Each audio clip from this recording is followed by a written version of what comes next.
Good morning, and welcome to the Church of the River here in beautiful downtown Memphis, Tennessee. My name is Sam Title, and I have the joy of serving this congregation as minister. And I want to extend a special welcome this morning to our friends at our UU congregation in Ann Arbor, Michigan, who are joining us remotely this morning. Welcome. We are glad to have you. I'm so glad that we were able to make this work. Reverend Manish has been my beloved friend and my brother for more than 20 years now, and I have loved getting to know everybody who works and worships at Ann Arbor. Welcome to our spiritual home this morning. We are all excited to worship together. And for everybody watching, particularly those people who are already involved in the Church of the River community, if you want to stick around after the service, there will be some announcements up on the screen about how you can get more involved in our community and learn more about what's going on during the week, including the approximately 5 million Zoom meetings that we will be hosting. With no further announcements, our worship service will now begin.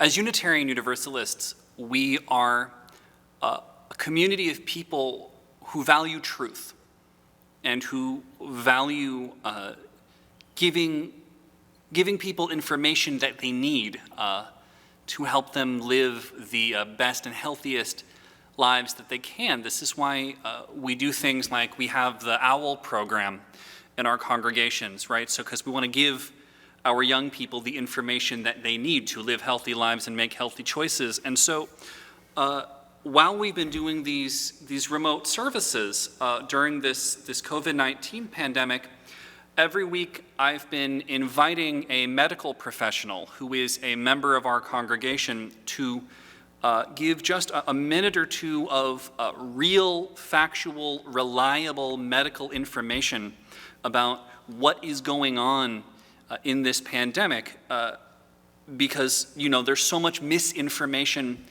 that's going around. And we're doing it in the worship services because I believe that for us as Unitarian Universalists, giving good information is a blessing.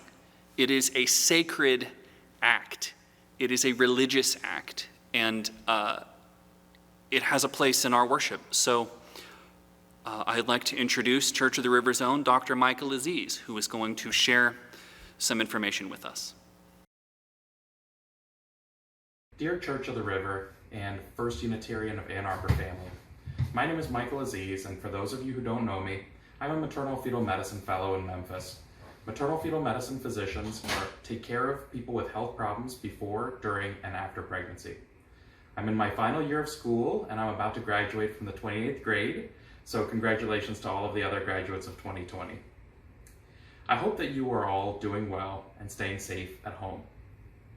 Reverend Sam has asked me to find some good news about coronavirus.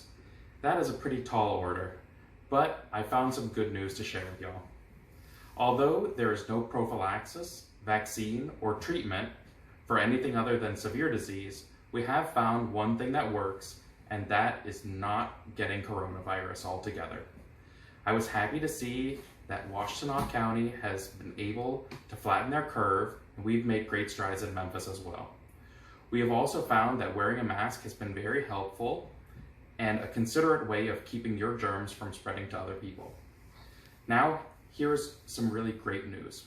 It looks like pregnancy and pregnant women have been largely spared from the worst effects of this virus. We were initially very concerned because the other two coronavirus outbreaks of SARS and MERS were very deadly in pregnancy. So far, it looks like pregnant women are not more susceptible to this virus than other people. Additionally, up to 80% of pregnant women have no symptoms when they're infected with this virus. Only recently, there have been a few deaths that have been reported in pregnancy, but they appear to be at lower rates than in non-pregnant women of the same age. Who would have thought pregnancy may actually be protective? At this time, we do not think that this infection is passed from mom to baby. I hope that this little bit of good news has brought a smile to your face.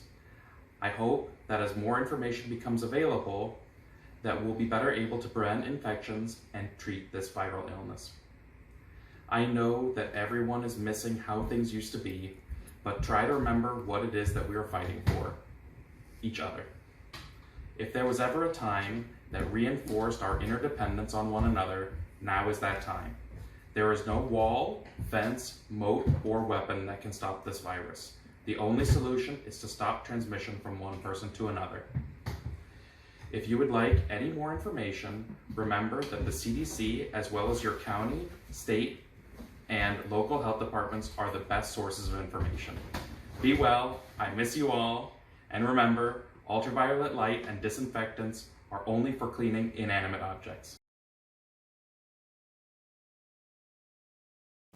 We gather grateful for the bumps on the road, grateful for the trials and tribulations, for the heartbreaks and the headaches. We gather grateful for the moments when the thing just didn't work, grateful for the moments when we just couldn't get it together, grateful for the grief, and grateful for the love and the laughter, grateful for the companionship and the hugs, grateful for the celebration, and grateful for the many, many moments that were somewhere in between. We gather grateful for all of the moments in our lives that have led us to this place on this day, that we may come together in worship. We light this chalice for the challenge of freedom, the goal of equality, and the warmth of community. May all who gather here offer and find the blessings of acceptance, loving kindness, and a grateful heart. Amen.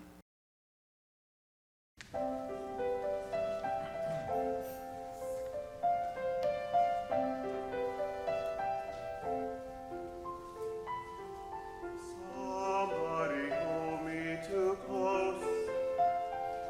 Somebody hurt me too deep. Somebody sit in my chair and ruin my sleep and make me aware of being alive. Being alive. Somebody need me too much. Somebody know me too well. Somebody pull me up short and put me through hell.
Good morning, friends, and a special greeting to our friends we haven't met yet in Ann Arbor. This morning we're talking about acceptance, and we've been asked in the last few weeks to accept a lot of things we can't change, and a lot of things we wish we hadn't been offered. But in our faith formation classes, sometimes we have a ritual that helps us name these things one at a time, and that makes it easier for us to accept them instead of having to do it all at once. And we have to acknowledge that we're accepting both sadness and gladness, sometimes at the very same time. So what I'd like to share with you today is a ritual of placing stones in our common container, and that demonstrates how, as a community, we're able to contain all that sadness and all that gladness together. And it makes it easier for all of us. And so I place a stone of sadness for all the babies and children that are not able to come to our nursery and get hugs from Miss Mary and the other caregivers.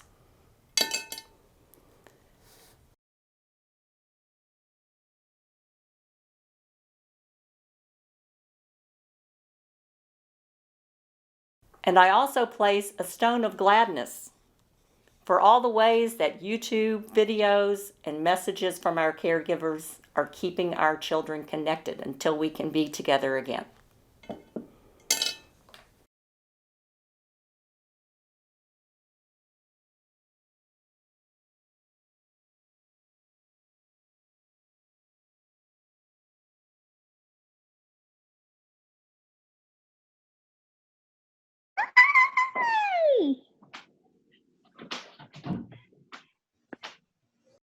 I'm placing a stone of sadness for our Spirit Play classroom and the story baskets that are waiting for our children to return.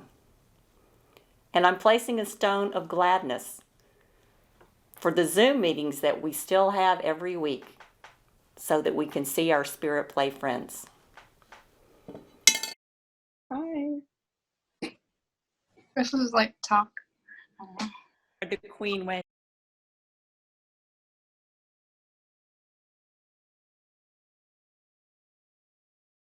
I'm placing a stone of sadness for the empty faith formation classrooms, knowing that when our children return, they won't be the same as when they left on that Sunday in March.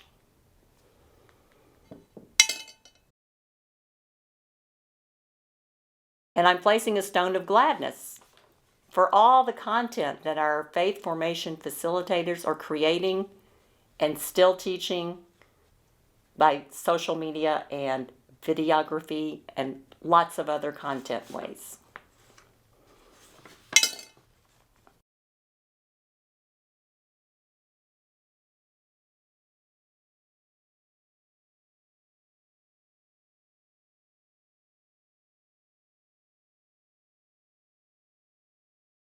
I'm placing a stone of sadness for the Our Whole Lives class that was interrupted midway.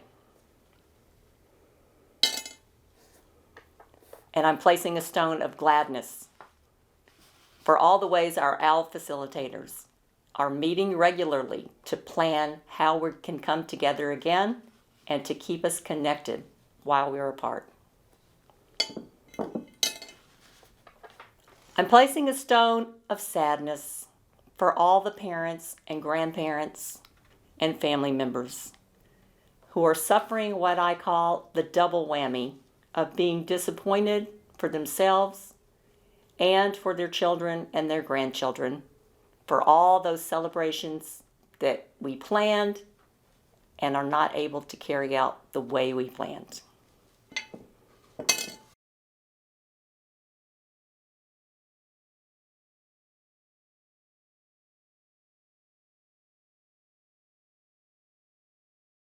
I'm placing a stone of gladness for all the ways that we carry on, welcoming all the joys the announcements of expected babies coming, the milestones, the birthdays, the graduations, the proms. And I'm placing this stone of gladness for all the creativity that we're discovering we have for ways to celebrate anyway.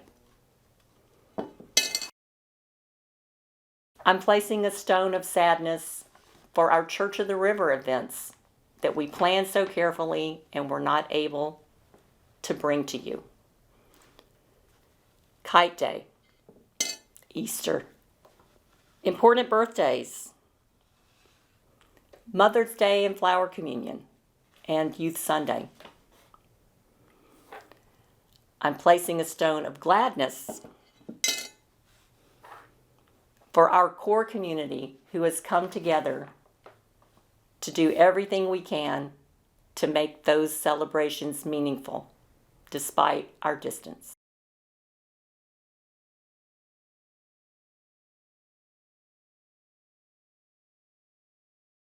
And finally, I'm placing a stone of sadness for all the things unnamed that we as individuals carry in our hearts. And as we end our time together, remember, you are beloved, you are important, you are powerful. Go in peace.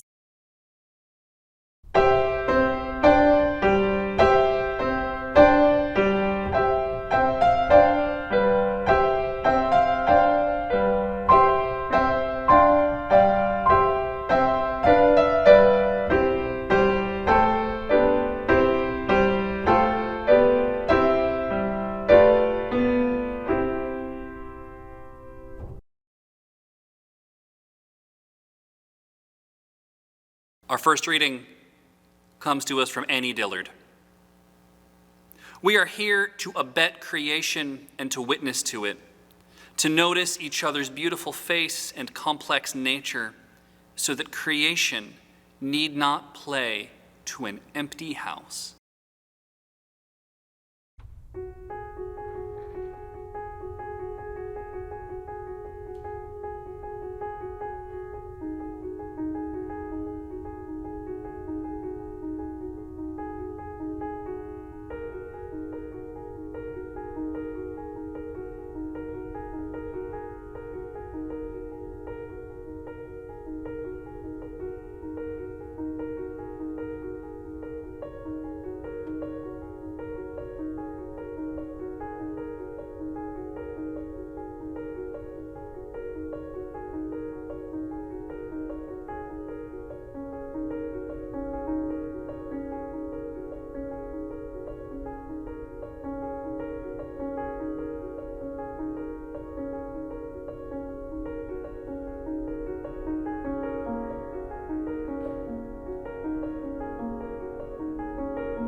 So before we do the second reading, we're going to check in real quick. I am a Unitarian Universalist minister who likes to preach out of the Hebrew Bible. It is a thing that I love doing and that I do often. I'm a lifelong Unitarian Universalist. I love our faith and I love our traditions, and I love preaching out of biblical text in Unitarian Universalist congregations. And I do it for three reasons, none of which are to make people uncomfortable. I do it because I believe that if we abandon the Bible, then we give it over to the people who would use it to cause harm. And this book is part of our religious heritage too, and the people who use it to cause harm, what they say it means is not any more valid than what we say it means. And I do it because I think if Unitarian Universalists want to participate in religious dialogue that is happening in our country, we should have at least a passing familiarity with this book. But the third and the main reason is that I love the Bible, and I love the Hebrew Bible, and I love sharing it with people. And I love talking about the hard parts and the parts that challenge us and push us, and that we may have some feelings around, and going back to those parts and trying to take another look and see what they might have to offer us after all. So we're going to read this text, and then we're going to talk about it in a little bit, and it's going to be okay. This is Genesis chapter 19, verses 24 through 26. Then the Lord rained on Sodom and Gomorrah sulfur and fire from the Lord out of heaven. And God overthrew those cities and all the plain and all the inhabitants of the cities and what grew on the ground. But Lot's wife behind him looked back, and she became a pillar of salt.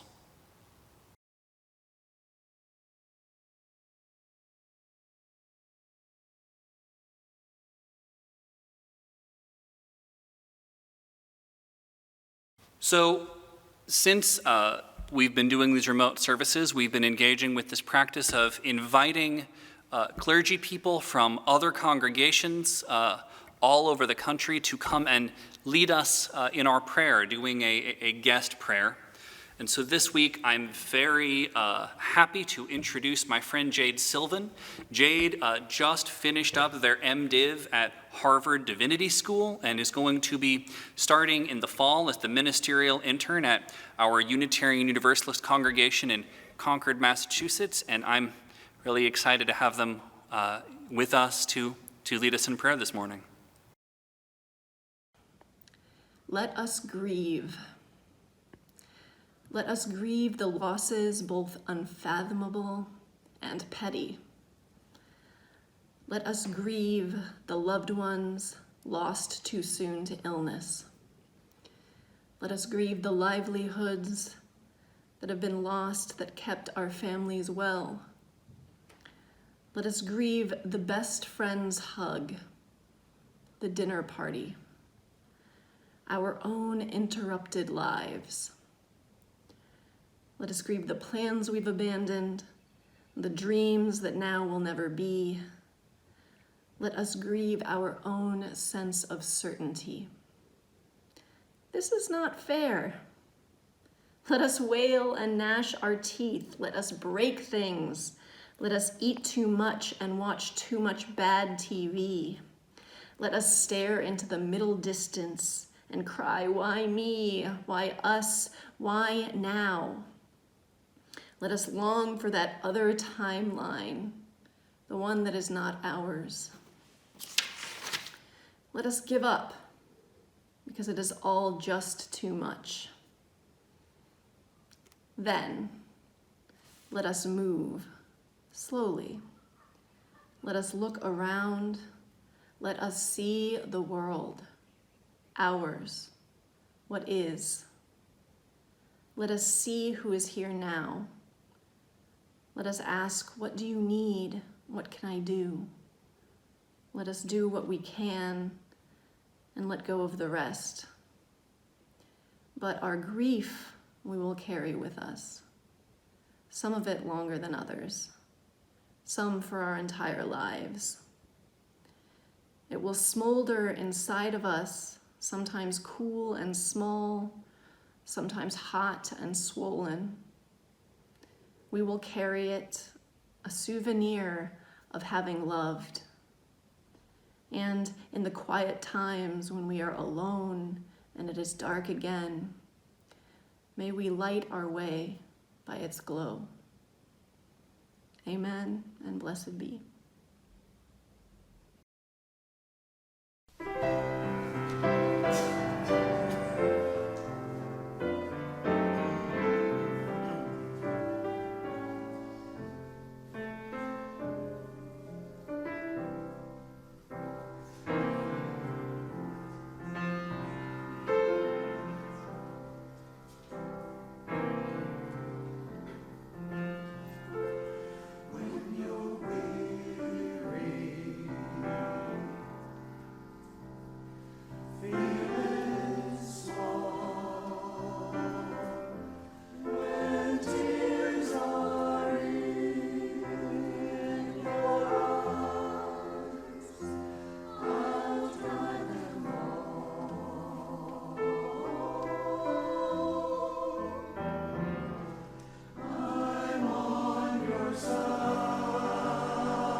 We've reached the time in our service where we will take the offertory.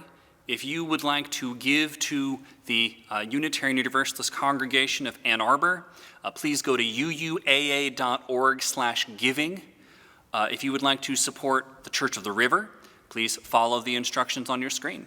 The offertory for the care and sustenance of our congregations and their work will now be graciously given and received.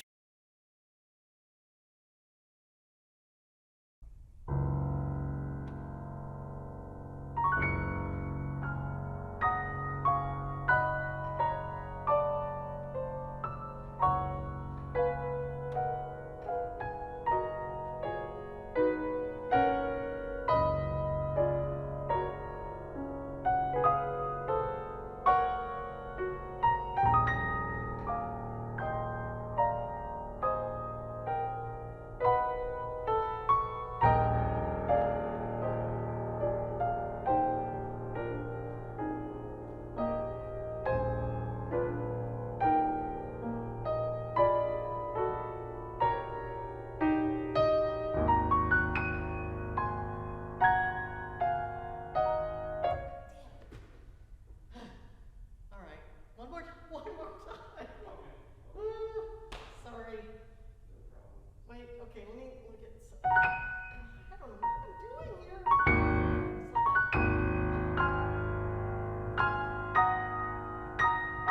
It's like I always just get lost there. Okay, all right.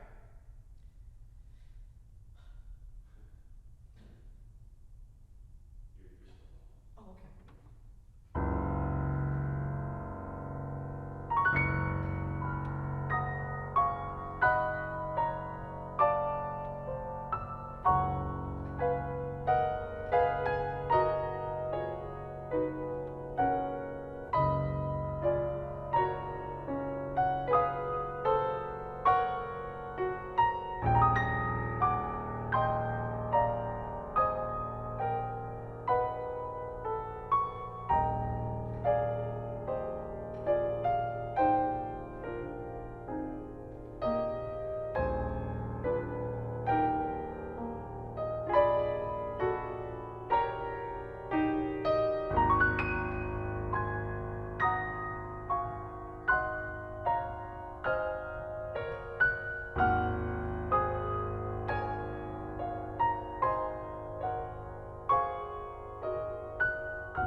We're starting out this morning with one of the most difficult stories in the entire Bible. This is a story that I believe desperately needs another look, desperately needs some reclaiming. And I am grateful to all of you for taking a closer look at this story with me. This is the story of a man named Lot and his family fleeing the cities of Sodom and Gomorrah as God is destroying these cities by raining fire and brimstone down upon them. God has told Lot and his family to run and to not look back on their old home even for a second as they hear it being utterly destroyed behind them. But Lot's wife, who is on the long list of women in the Hebrew Bible who don't get a first name but only get to be referred to by their connection to a male character who is much less interesting, Lot's wife turns around and looks. She looks back at the city as it is being obliterated from on high, and her body is transformed into a pillar of salt.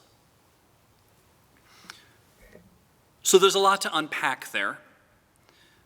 In the story, the cities of Sodom and Gomorrah are destroyed because they failed to demonstrate proper hospitality. It's been assumed for many years, especially by many of my colleagues, particularly my colleagues on the Christian right, that Sodom and Gomorrah were destroyed because of the presence of LGBT people in them. But the Bible, the book itself, doesn't say that. The assumption that that's the case is, a really good example of the problems that you run into when you don't actually read the book. Sodom and Gomorrah, as far as I can tell, are described as being cities like any other cities. They're cities filled with people who are capable of doing good and capable of doing harm. And those people have stories and lives and loved ones, and they do not deserve the horrible fate that they eventually get. And so I imagine, we have this scene where this family is running away, and I imagine Lot's wife, who knows all of this, and she's running with her family away from her home, away from everything that she has ever known, away from the violence that she knows is befalling her friends and neighbors and befalling the home that she loved, even if it was not as welcoming as it could have been, because of course no place is perfect. And so she looks back. I think this is this amazing image, right, of what trauma can feel like, right? Because when something deeply traumatic has happened to us, it can feel like this, can't it? It can feel like the home that we knew, like the life that we knew has been destroyed or damaged, even if the actual place may remain. What made it what it was to us can feel like it's gone. And so she looks back and she becomes a pillar of salt, which is this wild image. And this is the part of the sermon where if I had a live congregation in front of me, I would say, what does that mean? What do we think of when we think of salt? And somebody might shout the ocean or pepper or pretzels. And I would let them keep going until somebody shouted out the answer that I wanted, which is tears. I think in this case, the salt can represent tears. It can represent Lot's wife feeling a grief that is so deep and abiding that her weeping takes over her entire body. It can be a moment when her grief takes up so much space in her life that in that moment, it feels to her like her grief is all that she is.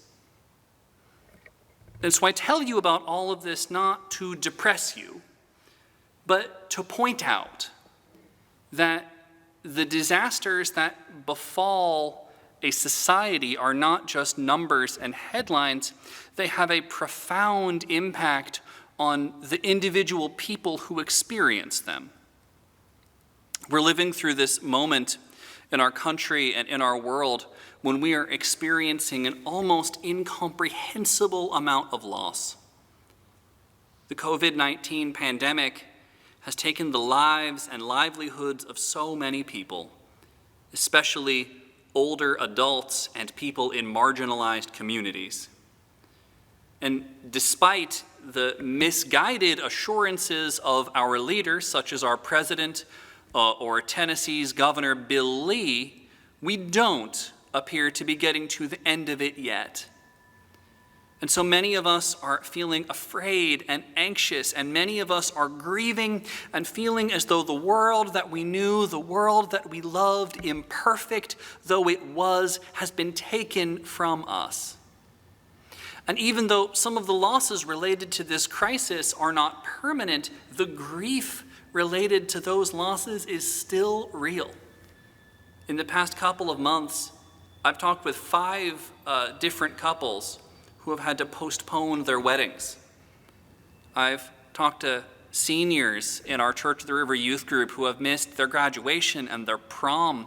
I've talked people through postponing memorial services, baby showers. Here at the Church of the River, we had to postpone our annual Kite Day and our Capital Campaign and our Coming of Age Sunday. And all of those things will still happen eventually, but that does not make the grief that we feel about them now any less real. And so all of us are here in this moment feeling this grief together while isolated in our homes and wondering how we can possibly respond. And so for an answer, I will direct you back to the text and to what I think is possibly the most underappreciated tragedy in this text, which is Lot's response to what happens to his spouse. This is one of those things that you might not even notice, but it's really hard to unsee. And that's when Lot's wife turns around and becomes a pillar of salt. Lot proceeds to do nothing. The book doesn't even say that he walks away. It doesn't give him any time to even deliberate. It just moves on, as though abandoning his grieving partner was the obvious or only choice. And, the traditional interpretation might be, well, God told them not to look back. He's just following orders. It isn't his fault that she didn't listen. But I see it differently. I see God telling Lot and his family not to look back, not as being an order exactly, but as being advice. As in, maybe this was less like, I command you not to look back or I will destroy you, and more like, you really shouldn't look back, because if you do, the grief you feel will be too much, and I don't want that for you. And that's interesting, right? Because if we look at the Bible as literature, and we try to think about God in the context of being a literary character, then we can see this moment of giving this advice as one of God's most human moments, right? And it's interesting to think about it through that lens, how very human it is to want to protect the people you love and care for from something that you cannot really protect them from. And also, it's deeply hypocritical. I mean, right, like it's pretty rich for God to say, don't look behind you because this thing that I myself am about to do is too horrible for you to watch. It's hard, right? Like it's hard not to look at this story and think there are so many different and better ways that literally all of this could have been handled. And the same thing goes for Lot, who could have handled the moment with his wife in so many different ways. And so then we have to ask the question, what else could Lot have done? And what do we do when the people we love are grieving? What do we do when we are grieving as well?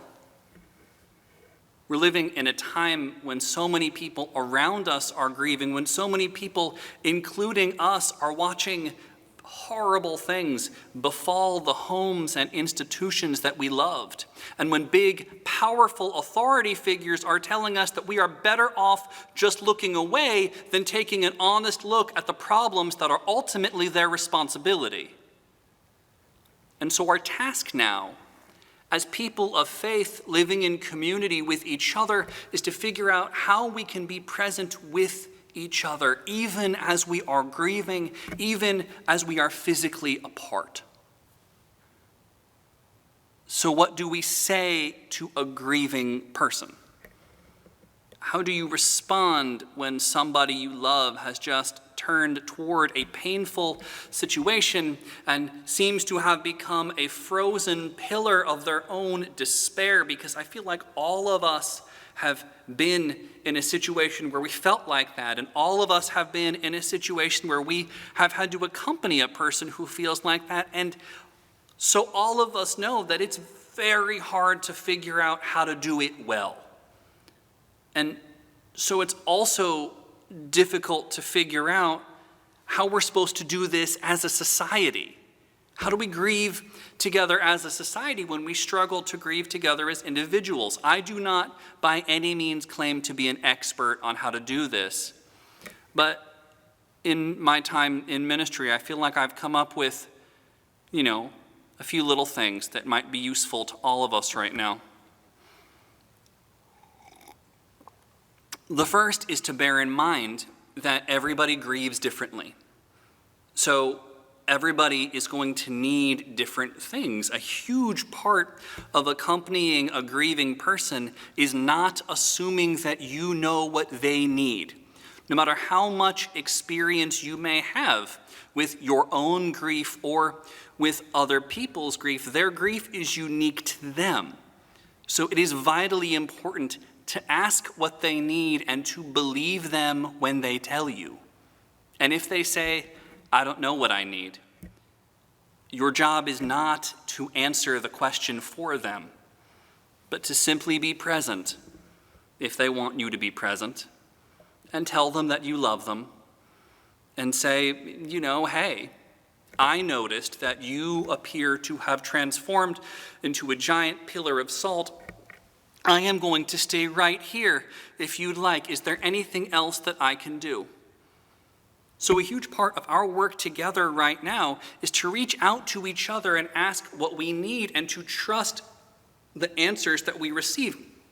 This whole collaboration that we are in the middle of right now happened because my brother, my beloved Manish, and I were talking together about what the people in our communities told us that they needed, which was a Sunday to rest and not to have to plan a worship service.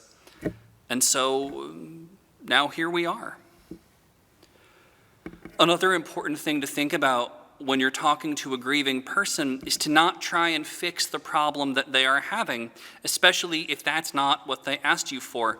I feel like we as Americans, we have this really intense can-do attitude, right? Where people, we measure our worth as people based on our ability to do things like overcome obstacles and solve problems.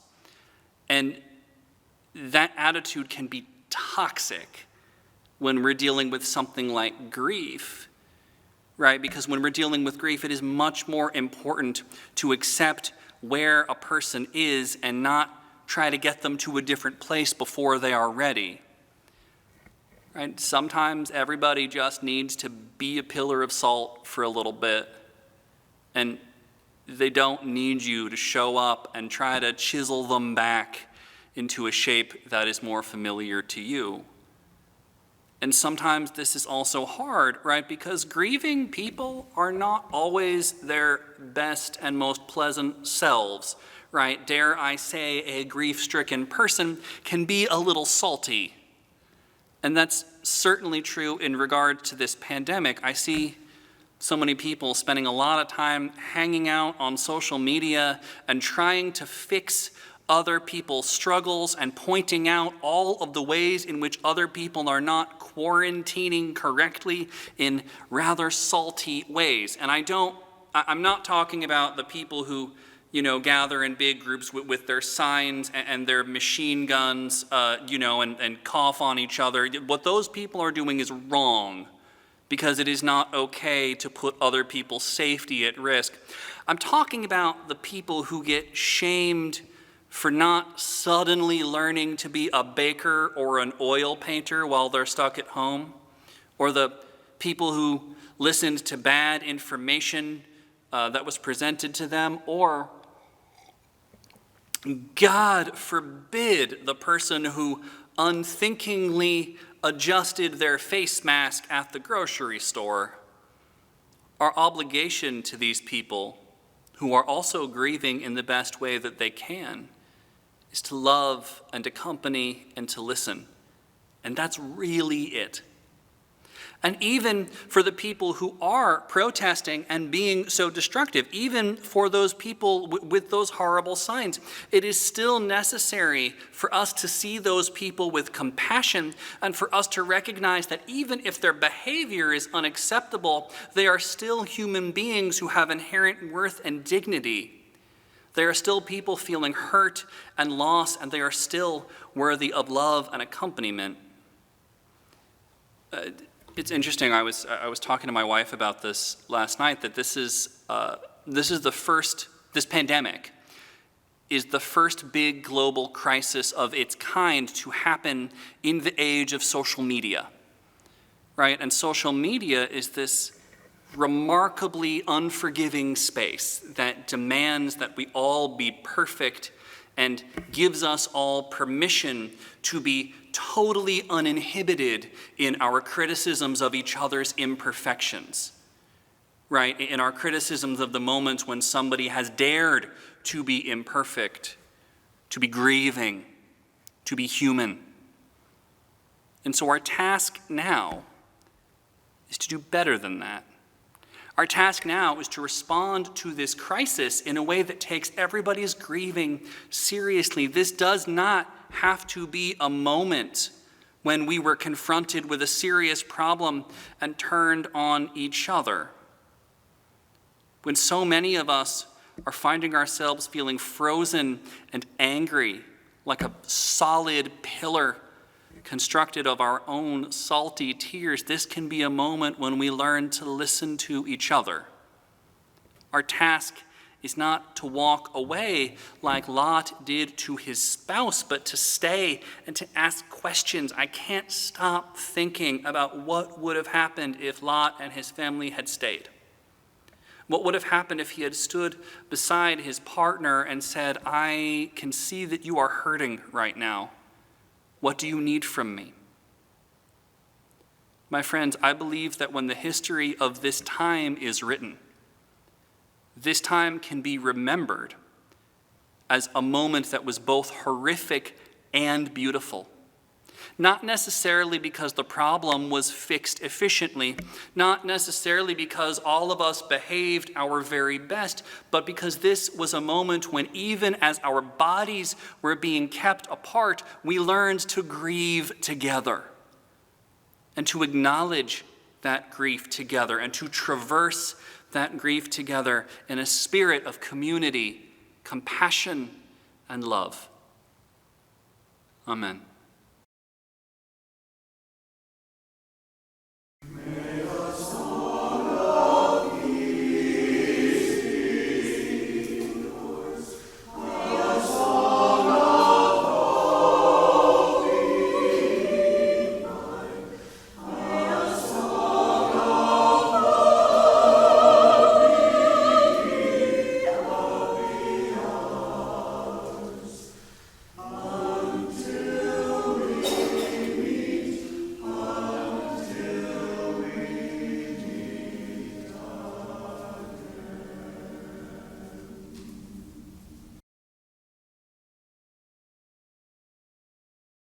Go. Encounter the world at its ugliest until you find beauty. Go encounter the world at its cruelest until you find compassion. Go encounter yourself at your worst until you find that you are a beloved child of God. Go in peace, and amen.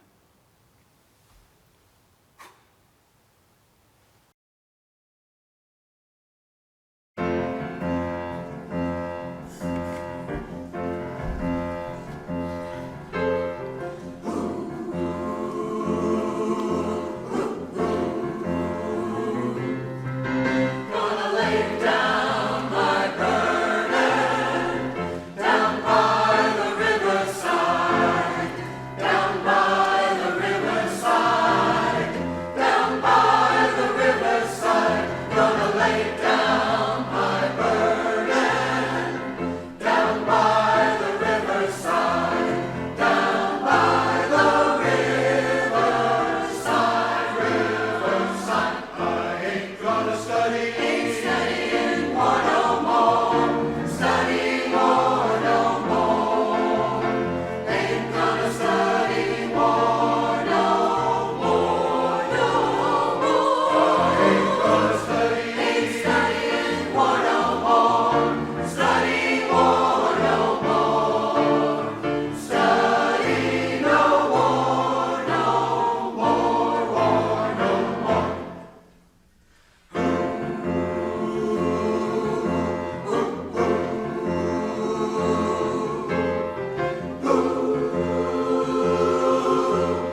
Study